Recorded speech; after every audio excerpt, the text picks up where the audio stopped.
1. Donald Trump का कहना है कि इन्होंने नरेंद्र मोदी से पाकिस्तान के साथ जंग से बचने पर बात की। साबिक अमरीकी सदर डोनाल्ड ट्रंप ने दावा किया है कि इन्होंने भारतीय वज़ीर-ए-आज़म नरेंद्र मोदी से गुफ्तगू की ताकि भारत और पाकिस्तान के दरमियान मुमकिना जंग को रोका जा सके।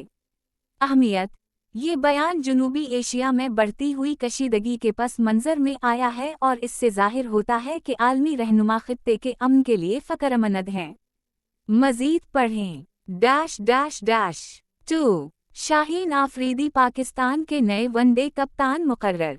पाकिस्तान क्रिकेट बोर्ड (PCB) ने मोहम्मद रिजवान की जगह शाहीन शाह आफरीदी को कौमी वनडे टीम का नया कप्तान मुकर्रर कर दिया है।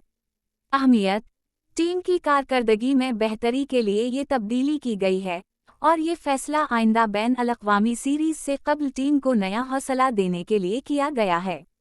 तफसील यहाँ। 3. पाकिस्तान में 3.8 शिद्दत का ज़लज़ला महसूस किया गया।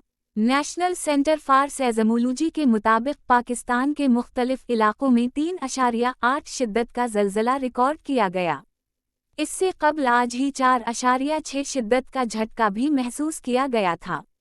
अहमियत: पाकिस्तान ज़लज़लों के ख़तरे वाले ख़ित्ते में वाक़े है, इसलिए मामूली झटकों को भी संजीदगी से लिया जाता है ताकि हंगामी तैयारी बरकरार रहे। खबर